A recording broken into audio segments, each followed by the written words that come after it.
மாசி மாத கிருஷ்ணபக்ஷ சனிப்பிரதோஷம் இன்று. ஆமாங்க, உங்கள் எல்லாருக்கும் தெரிஞ்சிருக்கும். அதோட சிறப்பு என்னென்னா, பிரதோஷம் என்பது எப்போ வரும்னா அமாவாசை மற்றும் பௌர்ணமி முன்தினமான திரியோதசியில், அதாவது 13ஆம் தேதின்னு சொல்லுவாங்க. இது இந்த பிரதோஷம் மிகுந்த சக்தி வாய்ந்த வழிபாடுங்க. உண்மையிலேயே இந்த நேரம் மிக மிக முக்கியங்க. இந்த நேரத்தில் நாம் எது வேண்டுனாலும் இது பலிக்கும். அதாவது 4:30 மணிலேருந்து 6 மணி வரையிலான பிரதோஷ காலம் ரொம்ப சிறப்பு வாய்ந்த பிரதோஷ காலம்.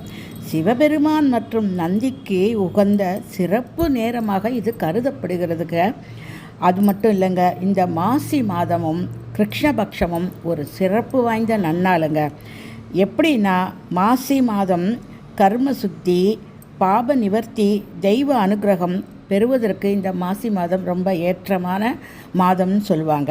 அதே கிருஷ்ணபக்ஷம் நமக்கு அகந்தை, பாபம், துக்கம், தடைகள் நீங்கும் காலம். அது மட்டும் இல்லை, உள்ளார்ந்த சுத்தி நமக்கு அதிகரிக்கும். இரண்டும் சேர்ந்த மாசி கிருஷ்ண பக்ஷ பிரதோஷம் மிகவும் சக்தி வாய்ந்த பிரதோஷம் என்று சொல்லப்படுகிறது.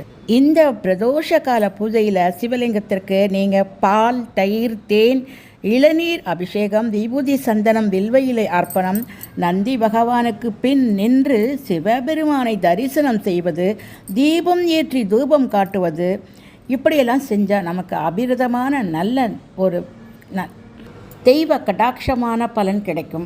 இந்த நேரத்தில் ஓம் நமச்சிவாய இதை சொல்லிக்கொண்டே இருந்தால் அவ்வளவு கஷ்டமும் தீர்ந்து போகும்.